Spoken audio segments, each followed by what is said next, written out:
Vrai vous, le vrai vous.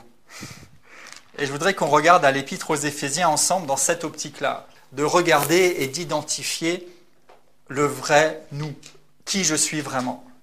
Alors, le vrai vous, avant d'aller dans Éphésiens, je voudrais juste vous lire une écriture dans 2 Corinthiens 5, 17. 2 Corinthiens 5, 17. Elle vous est peut-être familière, cette écriture. Et elle dit quoi ?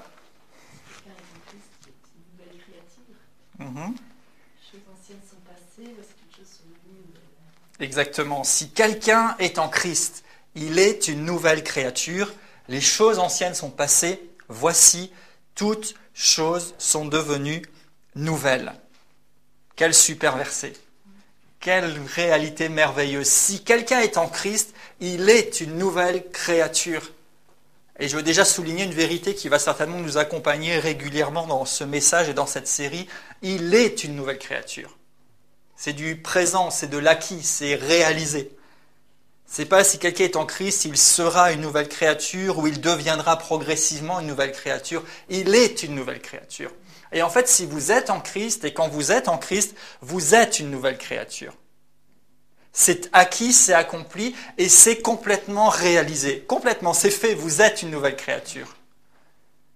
Maintenant, ce qui est progressif, c'est notre prise de conscience et notre démarche pour réellement aligner notre réalité à cette vérité. C'est notre marche de la foi, c'est notre vie quotidienne que nous orientons dans le sens de ce que nous sommes. Mais je voudrais tout de suite, avant même qu'on rentre dans des choses très précises, asseoir cette vérité et nous rappeler que vous êtes une nouvelle créature, c'est fait. Je suis, tu es, nous sommes une nouvelle créature quand nous sommes en Christ.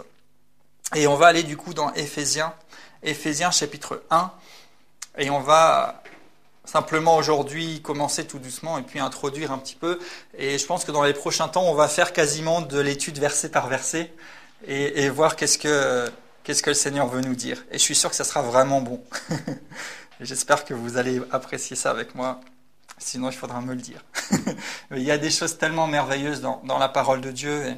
Et dans cet épître, il y a presque un condensé en fait de tout ce que le Seigneur a fait pour nous. En quelques versets, en quelques paroles, on a vraiment une richesse, un concentré. Et je voudrais vraiment prendre du temps avec vous pour nous arrêter sur ces choses et vraiment en prendre conscience. Et comme je disais, cette série, ce message, c'est le vrai vous. Et ce que j'ai à cœur, c'est vraiment d'ensemble refaire un parcours dans ce livre, dans ces vérités, et nous amener à vraiment réaliser celui que nous sommes vraiment. Vous pourriez me dresser votre identité, vos qualités, peut-être vos défauts, peut-être vos incertitudes aussi, votre vécu, ce que vous aimeriez faire. Tout ça, ça parle de vous. Mais au-delà de toutes ces choses-là que vous percevez physiquement ou humainement, la Bible nous éclaire et vous éclaire. Et à travers ces messages, on veut se laisser de nouveau rafraîchir et éclairer sur le vrai nous. Vous n'êtes pas seulement ce que vous voyez. Vous n'êtes pas seulement celui que vous pensez être, en fait. Vous êtes ce que Dieu dit que vous êtes.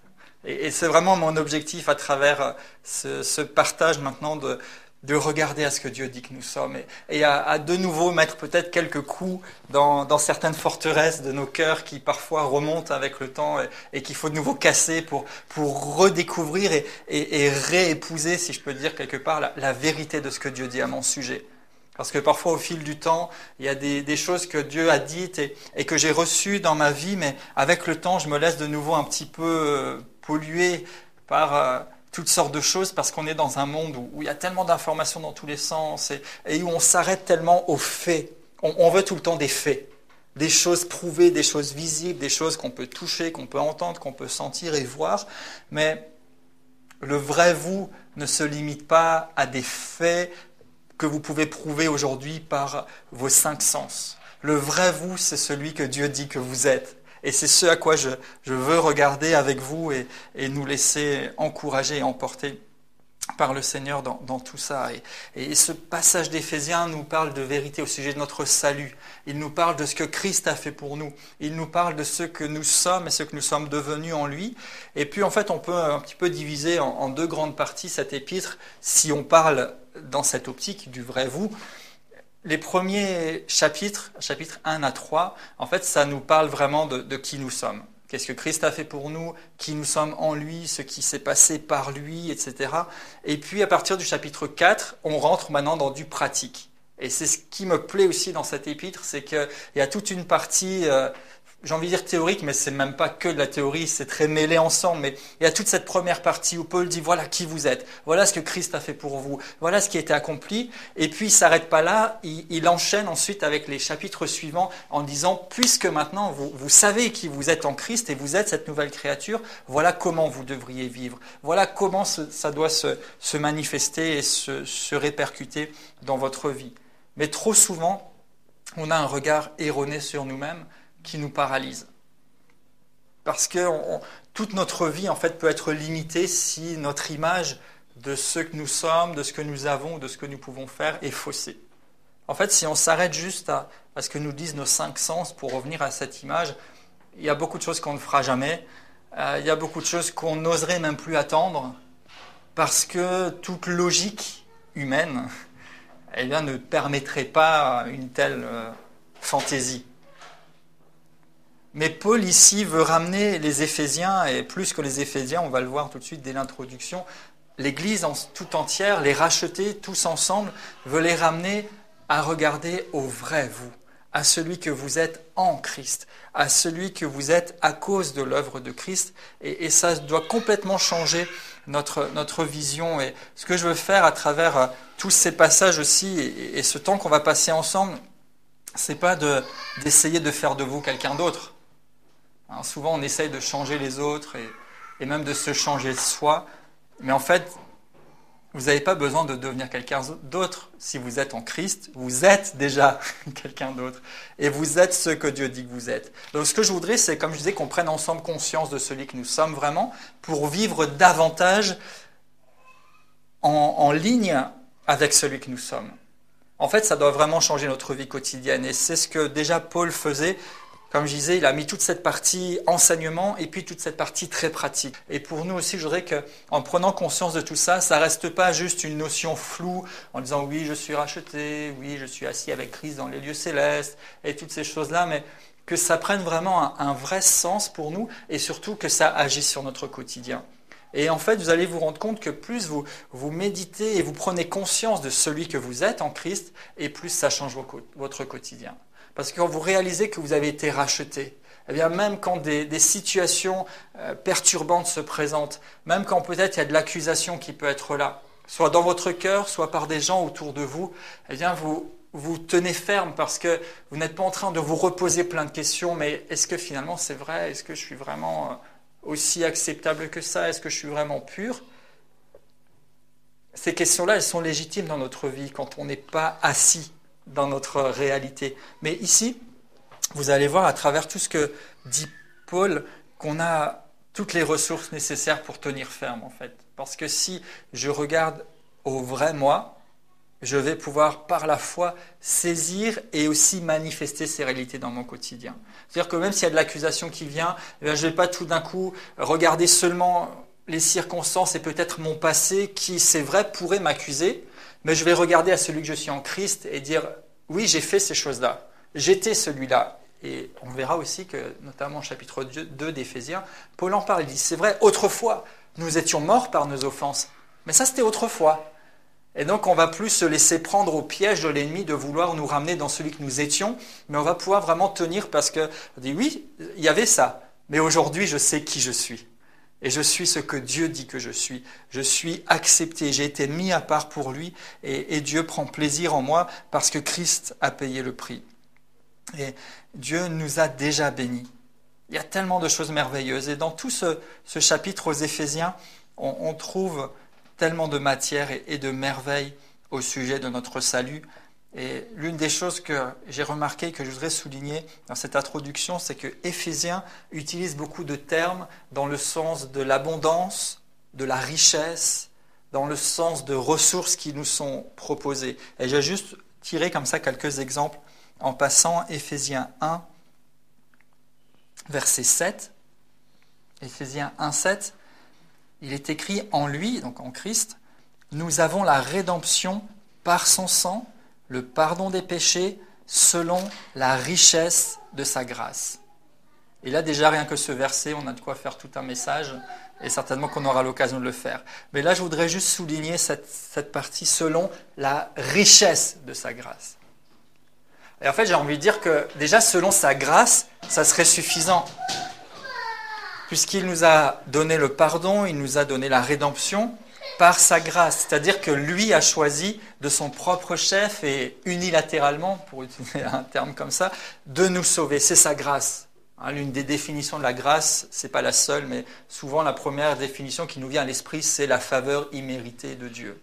Et c'est vrai que ça, c'en est une, même si il ne faut pas juste s'arrêter à cet aspect-là, ça aussi on en reparlera.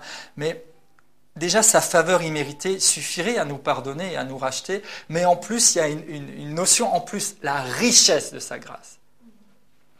Et il est dit qu'il nous a fait connaître le mystère de sa volonté, juste après, et pardon, c'était le verset 8, qu'il a répandu abondamment sur nous. Donc non seulement il a manifesté de la grâce, mais il a manifesté la richesse de sa grâce, et non seulement il a répandu sa grâce sur nous, mais il la répand abondamment. Chapitre 3, verset 8.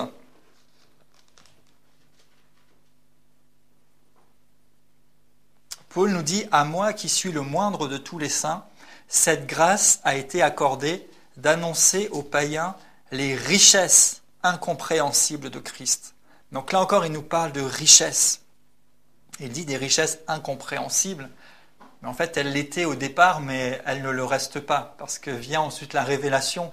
Et justement, Paul a été cet instrument pour parler de certaines richesses qui étaient jusqu'alors inconnues. Et en fait, il dit cela au sujet de l'Église. L'Église, ça n'existait pas. Nous, c'est évident, l'Église, mais rappelez-vous quand même que Jésus est venu dans un monde, dans le monde juif d'abord, et ensuite l'Évangile s'est répandu partout, mais l'Église, ça n'existait pas. C'est quelque chose qui est né après la mort et la résurrection de Christ, et c'est lui qui en a posé le fondement. Et les apôtres, en fait, sont allés annoncer partout la bonne nouvelle. Ils étaient accompagnés, ils avaient cette parole qui était le fondement de tout, et elle était accompagnée de signes, miracles et prodiges, et l'Église est née. Et nous, c'est quelque chose qui paraît évident, l'idée de l'Église, mais c'était quelque chose de tout neuf, et l'apôtre Paul en particulier a été utilisé par Dieu pour mettre en lumière ce plan, cette volonté de Dieu de bâtir son Église et tout ce qui va avec. Donc c'est une richesse merveilleuse qui a été donnée à travers Paul et qui nous est aussi communiquée, notamment à travers cette épître. Et on peut prendre encore le verset 16 de ce chapitre 3, où Paul prie aussi pour les Éphésiens, et j'ai envie de dire pour chacun de nous, parce que cette épître est adressée à tous. Et il dit qu'il vous donne, selon la richesse de sa gloire, d'être puissamment fortifié par son esprit dans l'homme intérieur. Donc rien que dans ces 3 versets, et il pourrait y en avoir quelques autres, on voit combien cette épître est accompagnée de l'abondance de la grâce, de la richesse de la grâce, de la richesse du mystère ou de ces nouvelles connaissance, cette nouvelle lumière qui devait être annoncée. Et là encore, il parle de la richesse de sa gloire et d'être puissamment fortifié. Pas juste fortifié, c'est déjà bien d'être fortifié, mais là d'être puissamment fortifié. Et dans ce puissamment fortifié, en fait, il y a 2 notions qui reviennent. La première, c'est la notion, c'est vrai, de force, de puissance qui existe, et la deuxième, c'est la notion d'énergie. Et en fait, ça doit fonctionner ensemble. La force ou la puissance peut exister, mais c'est ce qu'on appelle tout simplement un potentiel. Et il faut quelque chose qui va le rendre actif. Et c'est là cette notion d'énergie, donc que vous soyez puissamment fortifié, donc que vous ayez cette énergie active qui libère la force de Dieu dans votre être intérieur. Waouh! Ça, c'est ce que Paul a voulu faire en enseignant aux Éphésiens. Et au cours de son enseignement, ici on l'a vu au chapitre 3, mais déjà au verset 1, des fois il s'arrête en plein enseignement et il commence à prier. Il dit, je prie pour vous. On verra ça, que par exemple, Dieu vous donne un esprit de sagesse et de révélation dans sa connaissance. Donc, et notre travail aussi de prédicateur et même d'enfant de Dieu, c'est de toujours associer les choses, d'être vigilant lorsque je prêche ou que j'enseigne, de ne pas juste amener plein de vérités et puis avoir fait un bel exposé, mais d'accompagner et d'arroser tout ça dans la prière et de vraiment désirer et nous attendre à Dieu et porter les personnes envers qui on exerce le ministère pour qu'il y ait sagesse et révélation dans sa connaissance, pour qu'il y ait justement cette énergie nécessaire à libérer la puissance de Dieu dans la vie des gens à qui on parle. Ce n'est pas tout de dire plein de choses, parce que cette épître aux Éphésiens, vous êtes en partie, nous qui sommes là ce matin, très certainement conscients d'un certain nombre de choses éclairées, parce que vous avez déjà été enseignés. Mais mettons-nous 2 minutes à la place de quelqu'un qui ouvre ce livre pour la première fois. Il y a des choses dont on pourrait se dire, mais qu'est-ce qu'il raconte, Paul ?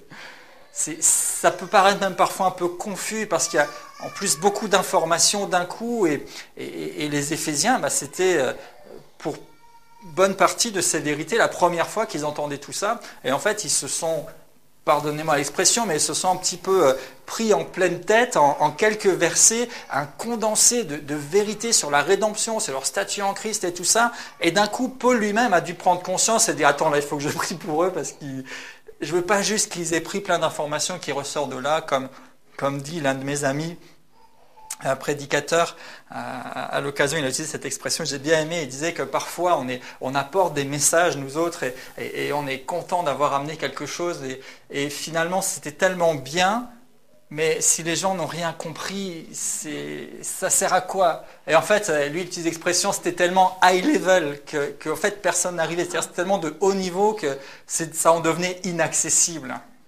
Et parfois, si on interrogeait les gens au sortir d'un message, il y a une des réponses qui me fait parfois peur, même si elle peut être positive, mais vous savez, quelquefois, si les gens vous disent « Ah oui, c'était profond », alors, oui, ça peut être profond, mais qu'est-ce que tu as retenu du message? Et si tout ce que la personne peut vous dire, c'est « Ah, c'était profond bien. Ah oui, c'était vraiment...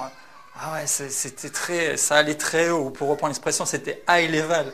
D'accord, c'est bien d'avoir des choses très profondes ou très high level, si vous préférez cette expression, moi j'ai bien aimé.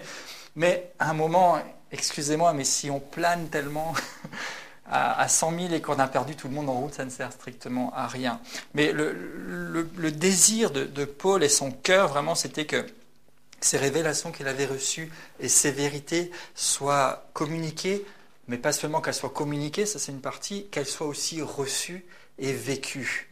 Et c'est mon désir aussi pour chacun de nous et pour vous, alors qu'aujourd'hui c'est moi qui suis chargé de ce message et d'amener de la part de Dieu et avec le Saint-Esprit un éclairage de nouveau sur toutes ces choses-là. Mon désir et ma prière à travers ce message de cette série sur le vrai vous, c'est pas seulement de communiquer plein de choses et qu'on se dise « ouais, c'était bien », mais je voudrais vraiment que toutes ces choses-là soient reçues tout à nouveau et surtout qu'elles puissent être mises en action, qu'elles soient vraiment une réalité dans notre vie, qu'on puisse le recevoir et aussi vivre en ligne, en phase avec toutes ces vérités.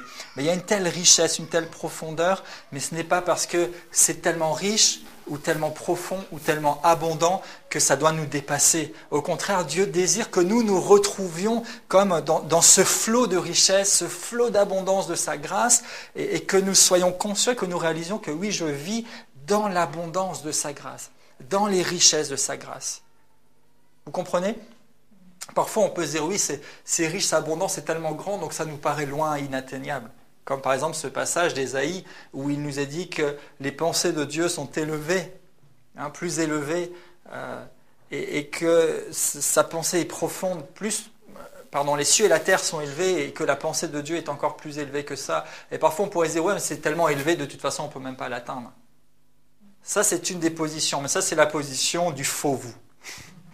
Ça, c'est la position du vous, pécheur faible, éloigné de Dieu, qui essaye par certains efforts d'essayer d'atteindre quelque chose de tellement loin et peut-être même d'inatteignable. Mais le vrai vous, quand il voit que les pensées de Dieu sont élevées, que ses voies sont, alors certains aiment cette expression, impénétrables. Mais vous savez quoi? Dieu prend plaisir à nous révéler les choses qui sont incompréhensibles. Et ici, même Paul disait, dans le verset que je vous ai lu tout à l'heure, qu'il lui a été donné d'apporter ces richesses incompréhensibles. Mais comment tu fais pour les apporter si elles sont incompréhensibles? C'est qu'en fait, elles sont incompréhensibles pour le faux moi. C'est-à-dire le moi juste physique, charnel, terrestre. Mais pour le vrai moi qui suis régénéré en Christ, ces choses-là, normalement incompréhensibles, deviennent compréhensibles et deviennent une vérité puissante. Parce que les mystères, et souvent on aime jouer sur cette notion de mystère de Dieu ou de la parole de Dieu, mais un mystère, la signification même de ce terme, c'est pas quelque chose qui doit rester secret pour toujours, mais un mystère, ça veut dire une vérité qui n'a pas encore été révélée. Et j'ai juste envie de rajouter, mais qui doit l'être. Et quand Paul même parle du mystère de Christ et de l'Église, il dit ça parce que c'est quelque chose qui existait déjà, qui n'était pas encore révélé, mais qui, après l'accomplissement de l'œuvre de Jésus sur la terre, par sa mort, sa résurrection, devient quelque chose qui maintenant doit être mis en lumière. Et ce n'est plus un mystère au sens que c'est un secret, mais ça a été révélé et ça doit maintenant devenir une vérité. Et je voudrais que le mystère peut-être qui demeure encore autour de votre identité en Christ ou du vrai vous que vous êtes, ne reste pas au stade de mystère en attente de révélation, mais je prie que pourquoi pas à travers ces messages et cette série, ce mystère devienne une révélation. Que ces mystères soient percés. Ce qui était encore mystérieux, parce que vous le regardiez comme de loin, devienne maintenant une réalité dans laquelle vous vous trouvez carrément emporté et enveloppé, dans cette abondance de grâce, dans cette richesse de l'œuvre et de l'amour et de la puissance de Christ. Et ce qui est merveilleux, c'est que cet épître nous montre aussi, et c'est ce que je veux clairement souligner avec vous, que tout cela nous appartient. Tout cela nous appartient. Ça nous appartient. Éphésiens 3, 19.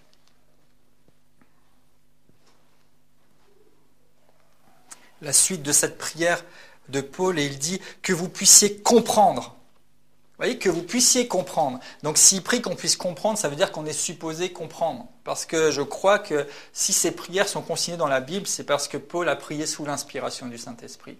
Et quand le Saint-Esprit vous inspire à prier pour quelque chose, c'est que cette chose-là doit se réaliser.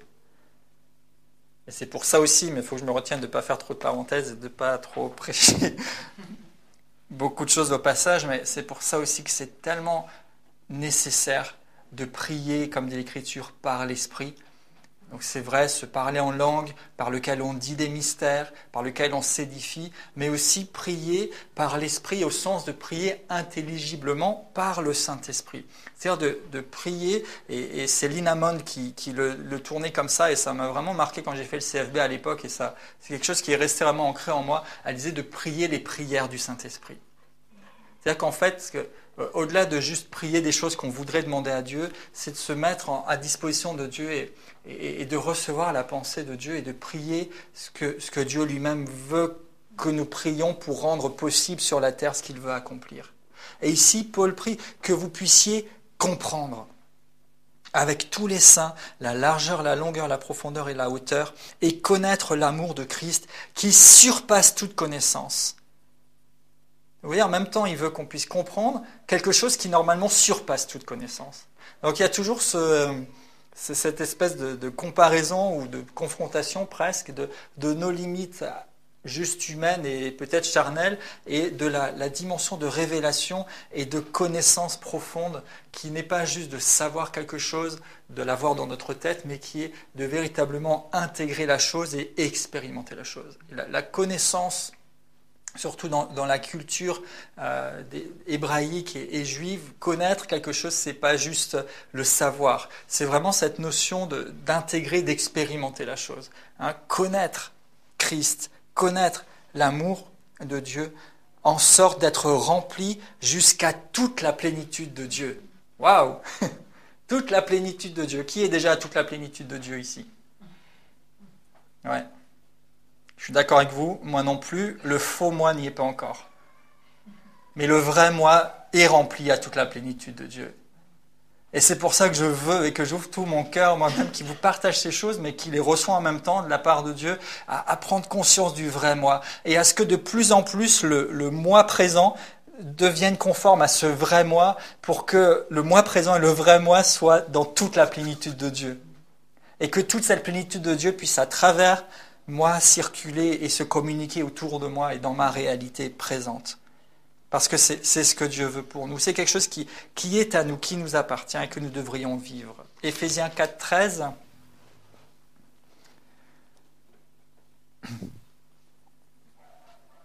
Donc là, je prends juste quelques petits extraits pour vous montrer que c'est quelque chose qui doit nous amener quelque part. Il dit « Jusqu'à ce que nous soyons tous parvenus à l'unité de la foi et de la connaissance du Fils de Dieu, à l'état d'homme fait et à la mesure de la stature parfaite de Christ. » Donc en fait, être éclairé, prendre conscience du vrai vous doit vous amener à, déjà nous amener, c'est plus logique, à l'unité de la foi.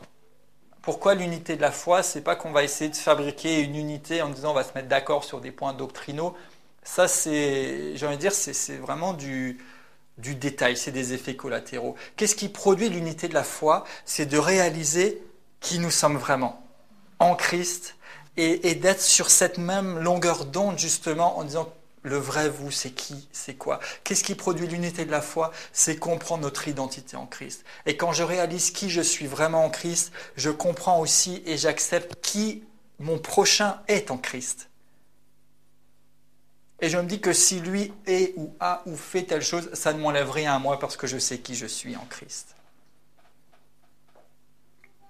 Il y a tellement de richesses, tellement de choses merveilleuses. Et donc, que nous parvenions à l'unité de la foi et de la connaissance du Fils de Dieu. Là encore, la connaissance du Fils de Dieu.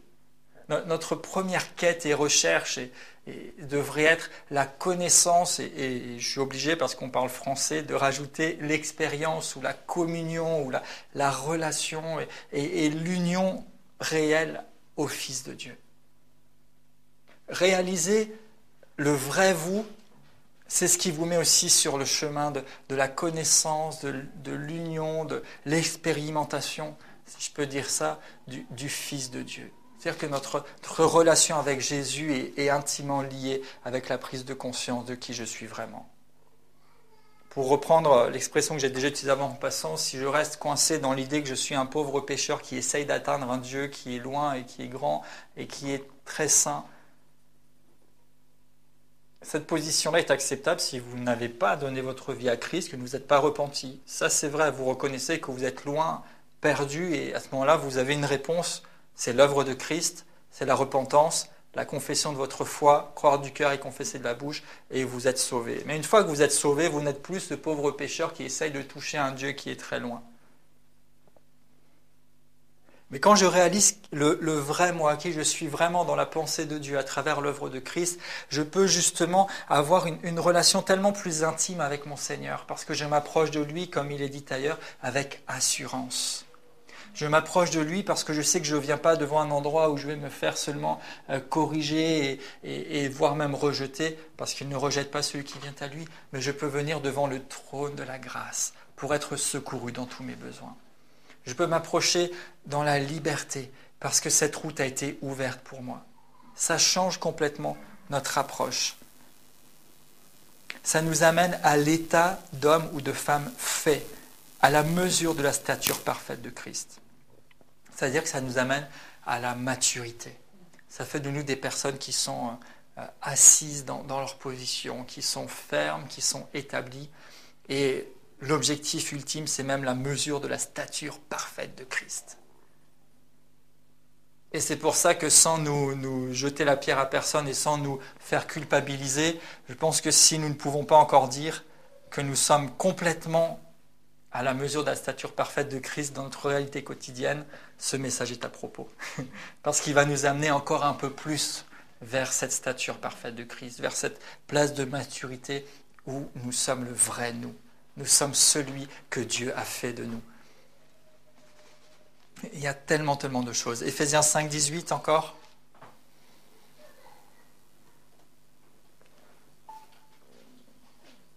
Il dit, ne vous enivrez pas de vin, c'est la débauche, mais soyez au contraire remplis de l'Esprit. Soyez au contraire remplis de l'Esprit. Vous voyez là encore cette liaison entre cette abondance, cette richesse, tout ce qui a mis à notre disposition, et le fait que c'est vraiment pour nous et que nous devons chercher à le vivre. Parce que Paul dit, et Dieu nous dit à travers Paul, soyez remplis de l'Esprit. Ça veut dire que ça dépend de moi. S'il me dit sois rempli, ça veut dire que c'est à moi de me mettre en position d'être rempli et de désirer être rempli de l'Esprit. Et en fait, littéralement ici, c'est soyez continuellement en train de vous remplir du Saint-Esprit. Pourquoi ? Parce que ça veut dire aussi que aussi longtemps que je vis dans ce corps et sur cette terre, même si j'ai été rempli du Saint-Esprit une fois, ou même si je me suis rempli du Saint-Esprit aujourd'hui, par exemple, eh bien, le monde qui m'entoure, les réalités qui m'entourent et mes faiblesses que j'ai encore en tant qu'être humain font que je ne reste pas rempli une fois pour toutes. Vous avez reçu le Saint-Esprit qui habite dans votre cœur une fois pour toutes. Ça ne bouge pas. Vous avez pu recevoir le baptême dans le Saint-Esprit une fois pour toutes. Vous parlez en langue, c'est un des signes du baptême dans le Saint-Esprit. Mais vous avez besoin de continuellement vous remplir du Saint-Esprit pour que votre vie soit vraiment immergée, inondée de cette présence, de cette grâce et de cette puissance nécessaire à ce que justement l'énergie qui va activer le potentiel de Dieu en vous soit continuellement renouvelée. Et que cette puissance ne soit pas seulement une chose dont vous savez qu'elle existe et qu'elle est disponible, mais qu'elle soit vraiment votre réalité et qu'elle se libère. Et comme il est dit dans l'Évangile, que des fleuves d'eau vive devraient couler du sein de ceux qui croiraient. Et il dit ça au sujet du Saint-Esprit. Donc vous voyez toutes ces merveilles que parfois Éphésiens, l'un des risques en lisant ou même en étudiant ces passages, c'est de nous arrêter en nous disant « Oui, ça nous enseigne sur qui nous sommes en Christ et qu'est-ce que Dieu a fait ». Point à la ligne. Ça ne nous enseigne pas seulement ça, ça nous enseigne ça et ça doit nous pousser et nous motiver et nous mettre au défi de vivre réellement qui nous sommes en Christ. Et comme je l'ai dit depuis tout à l'heure, et j'insiste encore un tout petit peu, mais à travers ces messages et cette série, je ne veux pas juste vous faire un exposé de ce que vous êtes et ce que vous avez et ce que vous êtes capable de faire ou d'obtenir en Christ, mais je voudrais que vraiment nous passions juste une connaissance peut-être à une nouvelle dimension de révélation, d'expérimentation, que ça fasse partie de nous et que nous vivions de nouveau encore un peu plus à l'image de ce que nous devons vivre. Et c'est vraiment ce que Dieu veut pour nous. Et tout ça, c'est lié au fait d'être en Christ. Donc dans ce livre aux Éphésiens, on trouve plein de ressources sur ce que nous sommes, sur ce que nous pouvons faire, sur ce qui est disponible, et on trouve aussi des façons pratiques de les vivre et de les expérimenter. Et tout cela, c'est lié au fait d'être en Christ, et ça s'exprime particulièrement aussi à travers son corps, l'Église. J'en ai parlé brièvement tout à l'heure au chapitre 3, et il y a tellement de choses qui doivent nous amener à vivre dans cette vérité, et ensuite à ce que toute cette vérité, cette nature nouvelle que nous avons reçue en Christ, se reflète aussi sur notre environnement et dans le monde qui nous entoure. Et plusieurs des passages nous disent ça. Éphésiens 4, verset 1.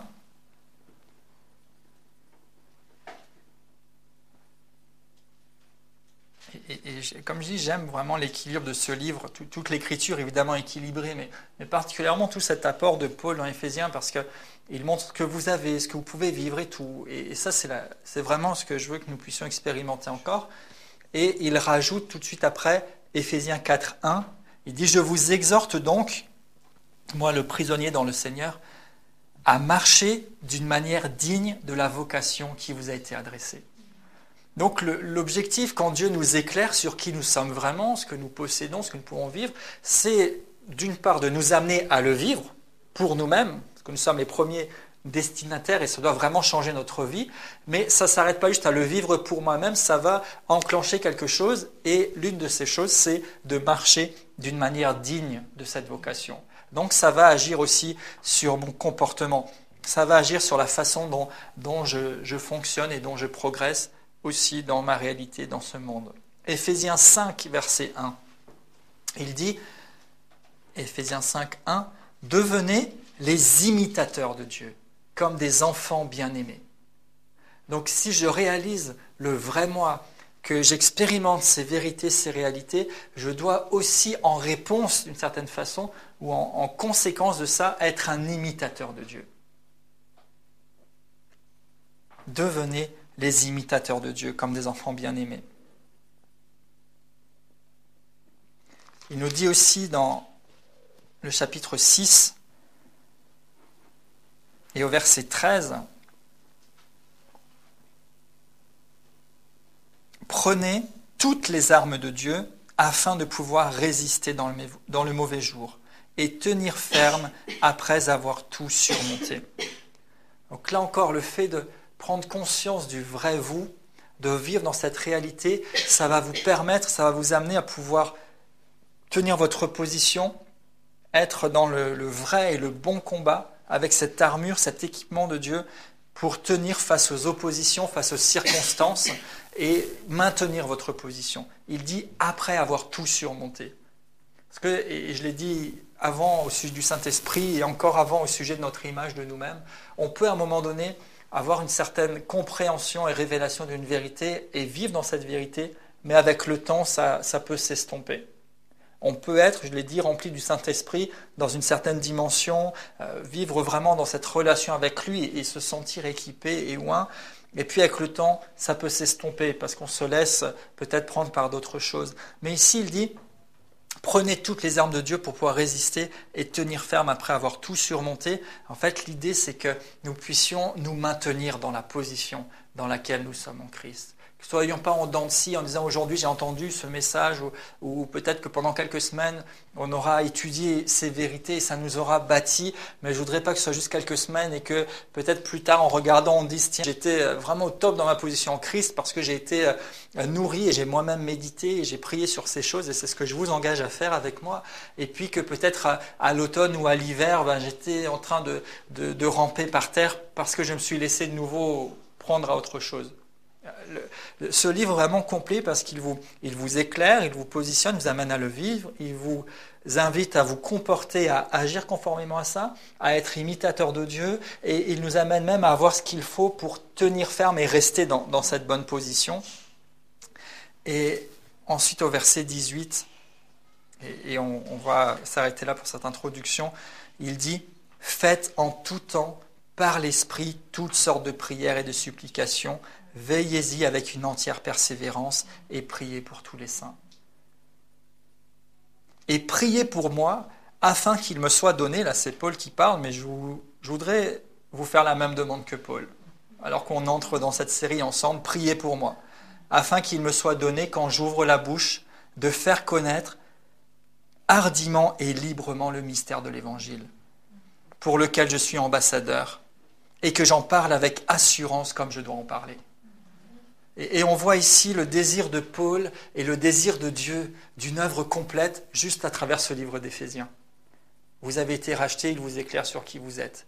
Maintenant que vous comprenez qui vous êtes, vous devriez le recevoir comme une révélation et expérimenter cette vérité. Ça va agir sur votre comportement, sur vos relations avec les autres. Vous êtes appelé à être imitateur de Dieu. Vous êtes appelé à tenir ferme pour rester à votre position, à être dans le bon combat avec tout ce que Dieu vous a donné. Et aussi à prier pour que cette vérité, finalement, cette révélation puisse être annoncée comme elle doit l'être et que ça puisse toucher d'autres personnes. Et là, le cycle recommence. Et c'est un excellent cycle vertueux et c'est quelque chose de merveilleux. Et c'est... Waouh, il y a vraiment beaucoup de choses qu'on va voir, je crois, à travers ce livre qui, basiquement, souvent on l'approche en disant ça enseigne sur l'Église. Et c'est vrai que ça enseigne sur l'Église, mais moi je veux particulièrement l'aborder avec vous sous cet angle du vrai vous. Réaliser le vrai vous au bénéfice de l'œuvre de Christ.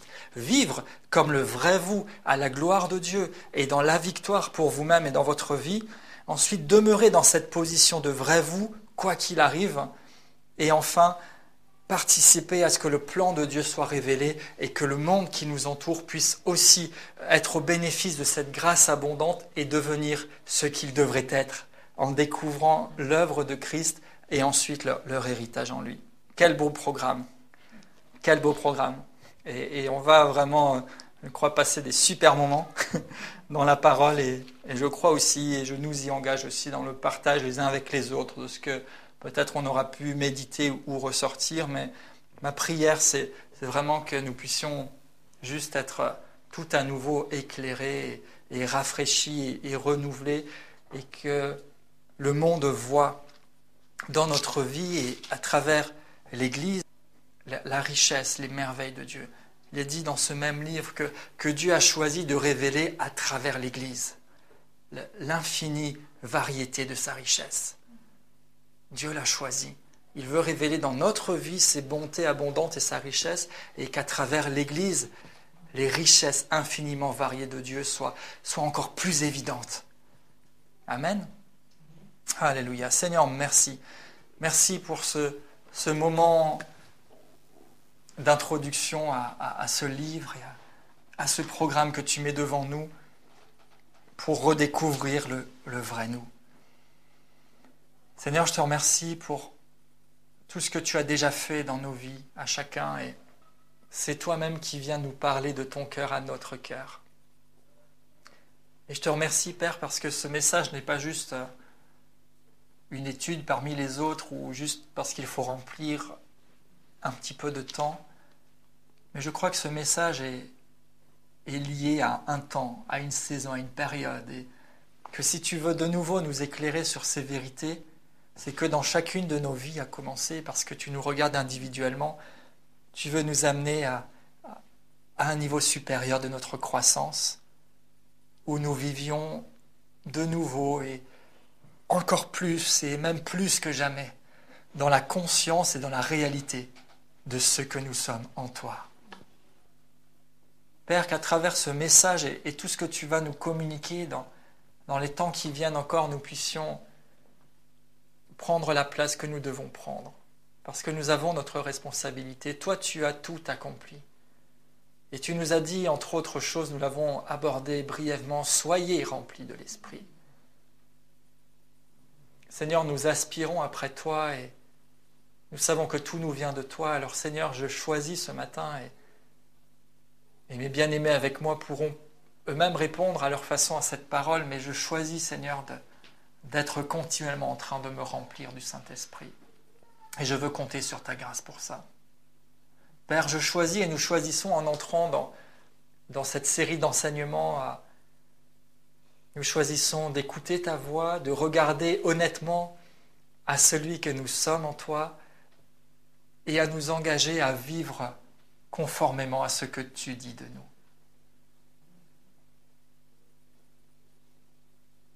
Merci Seigneur, parce que c'est par la foi et la persévérance qu'on hérite des promesses. Et Seigneur, c'est juste avec foi que nous venons être au bénéfice de ce que tu as établi et que tu as disposé pour nous.